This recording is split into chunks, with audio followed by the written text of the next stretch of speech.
Good afternoon, Euro V8 racers. This week we're at Le Mans, and on top of having a new track, we have a new tire model and a power steering model. So let's talk first about the changes that iRacing has made to the V8. Power steering model really is just an adjustment that they've made to the force feedback value to put it more in line with other cars on the simulator. You'll need to run the auto config on your force feedback, and after running 2 or 3 laps, just hit that little auto button, and it should put your force feedback at a value that you felt previous to the change. And as I say, it's just something that iRacing has done to put the value more in line with other cars on the service. It's been a long time complaint that the V8 had a number that was significantly out of proportion with other cars. The second change was the tire model. So we've got a tire model now that degrades quicker, and it has less lateral grip. So lateral grip in corners, and a more progressive loss of grip as well from my findings after 10 short laps. You'll notice a few things. First, as I say, the grip in the corners is more progressive. In other words, I don't think you're going to lose the back end as quickly as you may have before. You'll feel it when it's starting to go. You'll also feel the car understeer if you push it too hard in the corners. So there's a very definite feeling between having grip and starting to lose grip when you're pushing it a bit too hard. Over the course of 5 laps, I saw a 2-second decrease in lap times. The initial lap time as well was probably at this track almost 2 seconds slower than what I had expected. So generally we will not see the speeds that we saw before, and that the tire over time is going to lose speed during a run. Now this is only 14.8 gallons that we're running at this track, which is 5 laps. After 5 laps, the front was already down to 88% tread value, and there's been a lot of tracks where you don't see that number after 25 or 30 laps. So I expect that we're going to see higher tread wear at other tracks. This track has got an awful lot of straights, and we're probably not seeing the full value for the tire degradation here, but for sure we will see it at other tracks. We're going to go through the laps section by section, and we'll talk about each one, then run a full lap. This lap was a 402.3 with an optimal of 401.3.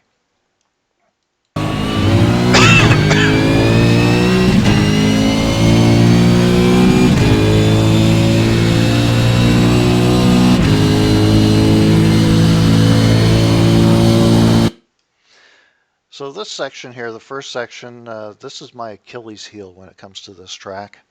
I always seem to have some difficulty here, and I find it very hard to get this one right time after time. So I think second gear for the left and right are the appropriate gear. I've tried it in third, bogged down a little bit, but try it both ways. You'll see what works best for you. So we're in fifth gear here. We can cut a fair amount of this curb going into this corner. We're going to downshift into third and then into second just before the left-hander.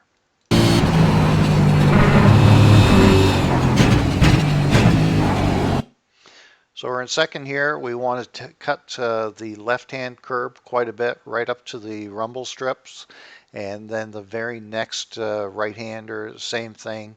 You're going to try and cut that as well. It is very, very easy to carry too much speed through this section, and you'll end up in the sand and lose all sorts of time in this area. I've been guilty of that a number of times over the last couple of days.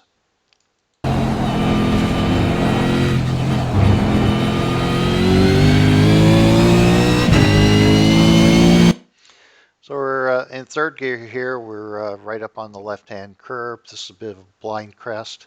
You're actually aiming for that building straight in front of you. and keep it in tight to the right hand side as we're going around this right hand corner.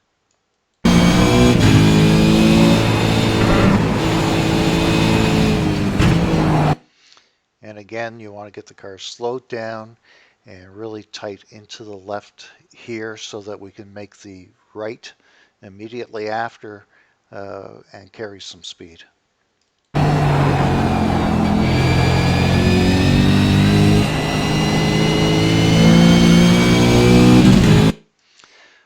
So this corner here has caused everybody some issues. If you slide the car too far out to the left, you get a slow down penalty. If you cut it too far to the right, you get a slow down penalty. And what I've found here, especially on cold tires, is a tap of the brakes or a quick downshift, get myself pointed in the correct direction, and then start to accelerate out.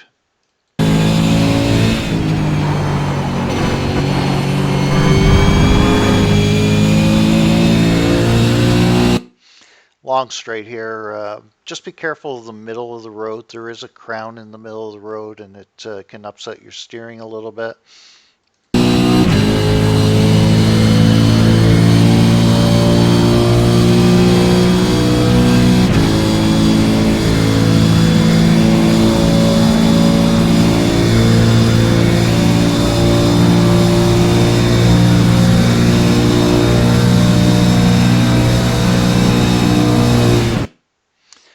So the two chicanes on the straight here are areas that either you can make up a lot of time or you can lose a lot of time. Very, very heavy braking here. You can see I started braking just around the 200 yard or 200 meter marker. Be careful of that pylon on the far left, but you're going to brake very hard and then try and keep it very tight around that chicane and get a good exit, as the better the exit is, the better the straight line speed will be in the next straight.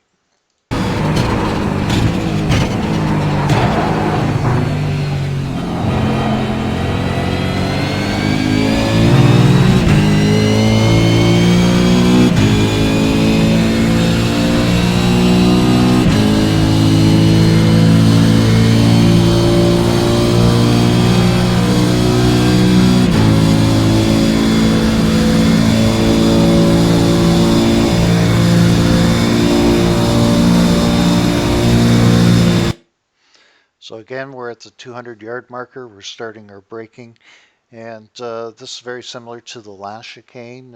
You're going to brake very, very hard, keep it in tight as you're going around the right-hand portion of the chicane. Exit here is critical. Be careful that you don't try and accelerate too quickly, as the outside part of this corner is very slippery.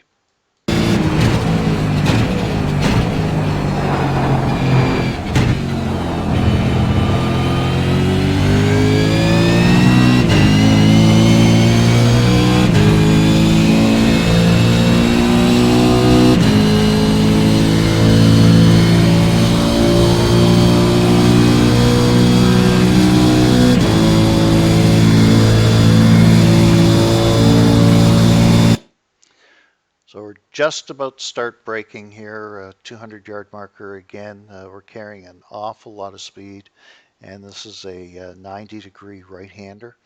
And we want to try and get the car slowed down as much as we can in a straight line and make that 90 right. Now there's some markers on the right-hand side.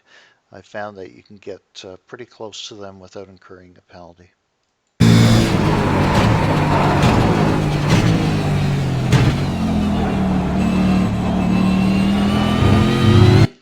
Now be careful here on exit. I'm in second gear here. I think that is the preferred gear. First gear, you'll get an awful lot of wheel spin. It's very slippery on the side of the track right here. So be very controlled on your throttle input getting exiting this corner.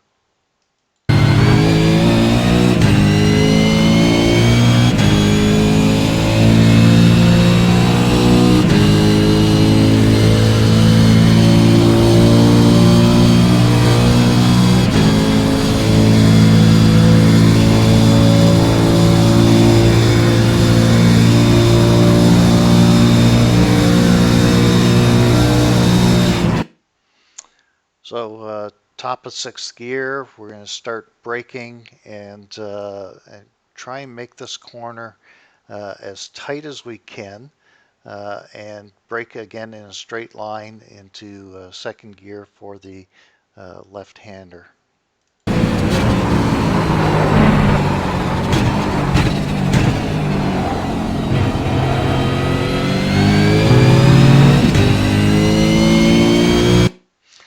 Now we have another right-hander. This is going to be either a second or first gear corner.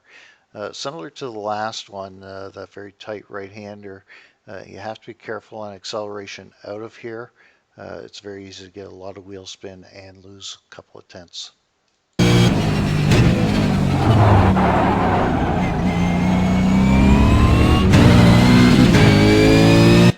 So you can see there I bogged down in second gear and had to get it down into first. I've been back and forth on that particular corner as to what gear is the most appropriate one. I think if you can carry a little bit more speed with second gear, that might be the gear of choice. But if not, first gear and just manage your acceleration out of it.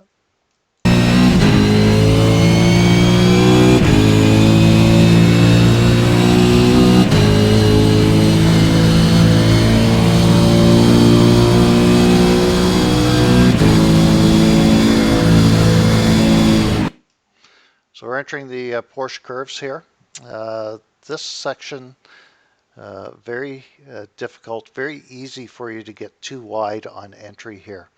So I'd like to be in very tight on the right-hand curb, and as you see through the three corners that are coming up, the long right, left, and then left again, I'm using all of the available track in these areas and trying to carry as much speed as possible.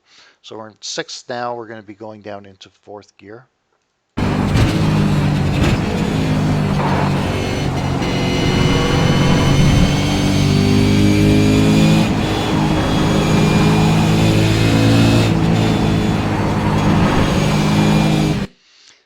So this long right-hander that's coming up, once tires are up to temperature, fourth gear is appropriate here. You can hold it in fourth gear, but when tires aren't quite there, third gear might be your gear of choice for the section.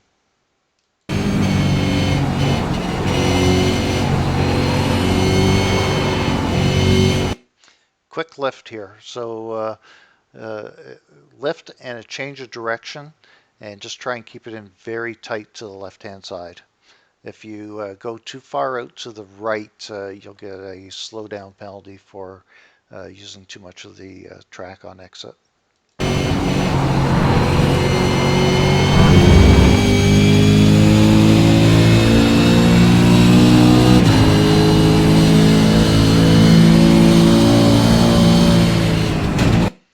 So this is the last two chicanes before the start finish line. A lot of time can be gained here.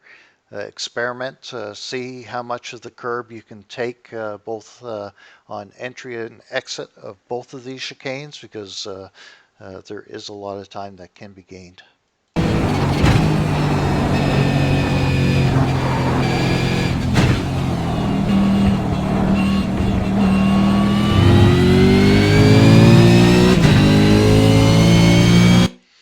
And there you have the lap at 402.371. As I said, it wasn't the cleanest lap, but with the new tire and just having 10 laps on it, I think it's respectable. I think that in this weather condition, low 401 or a high 4-minute time would be achievable. As the week goes on, we'll do some more setups or changes to the setups. We'll try and get a feel for what's going to work and what won't work, and we'll provide setups as the week goes. So now we're going to go through a full lap here and let you watch.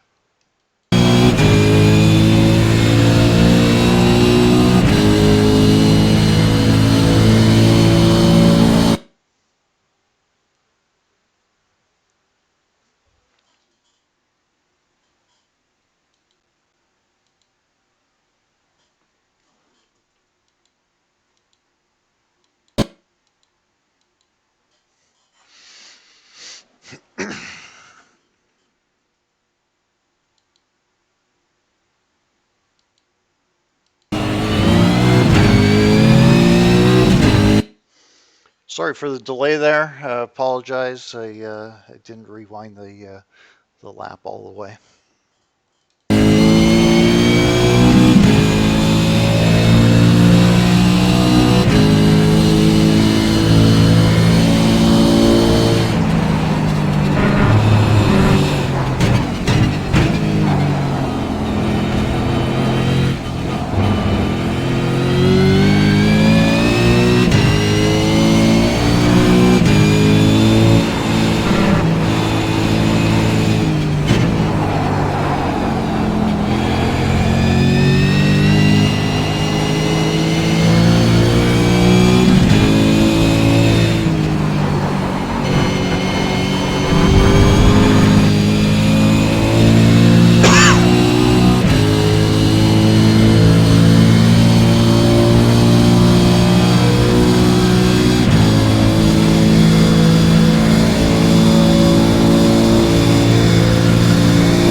And there you have the lap 402.3.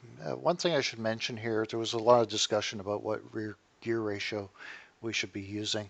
I used the 0.931 ratio here, and I will in the race.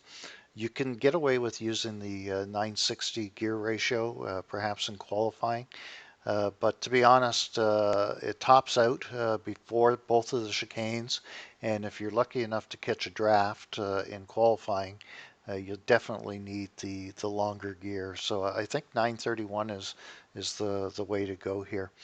Again, my apologies for the video this week. It's not as good as what I would have liked it to be. And I do apologize for that slight miscue there in between the instructional part and the actual video. As always, ask questions, and I'll try and answer them to the best of my ability, and let's see if we can't make everybody go faster. Thanks again.